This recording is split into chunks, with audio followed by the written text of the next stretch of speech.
చెప్పేస్తున్నాడు సోను. నా బ్యూటీని పట్టుకొని బోండమంటుండా? ఎవడాడు చెప్పు, హైదరాబాద్ మొత్తం పిలిపించి బొక్కంతా వాళ్ళు కొట్టిస్తాంది. ఇంకెవడు? నా మొగుడు. భావన ఏమంటాంలే. సరే, నా దగ్గర ఒక ప్లాన్ ఉంది.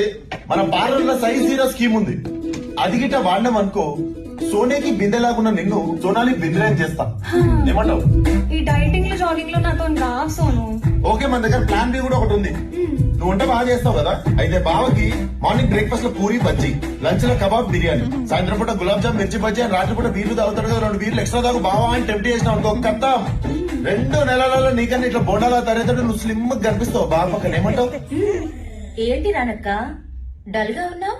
పాపం మన బావిలో పడిపోయిన మొగుడిని కాపాడుకోవాలని గుండమ్మ గాల్లో ఎగిరింది.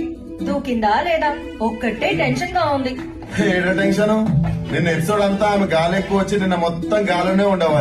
ఈ ఆల్ట్ ఎపిసోడ్ అన్నా చూడాలి, వస్తుందో పక్కింటో వెళ్ళిపోతుందో. అయ్యో నా బిడ్డ, మొగుడేమో నీళ్లలో, పెళ్ళామేమో గాల్లో. రే Subhash, only eyebrows. Only eyebrows? Only eyebrows ఏంది? మీ బావ ఆయిల్ బిజినెస్ మంచిగా నడుస్తలేదు, ఆ. పైసలు కొంచెం టైట్ ఉన్నాయి. పైసలు టైట్ నేను బ్యూటీ లూజ్ చేస్తావా అక్క? అసలు ఈ అందానికి ఫేస్ కట్ కి మనం ఇచ్చే వాల్యూ ఏందండి? రోజే మేడం వచ్చి ఫేషియల్ చేయి హైడ్రా. నేను నీకు ఒక ఐడియా చెప్తా అక్క. ఈ సోను మోడల్ గారి ఫోటో తీసి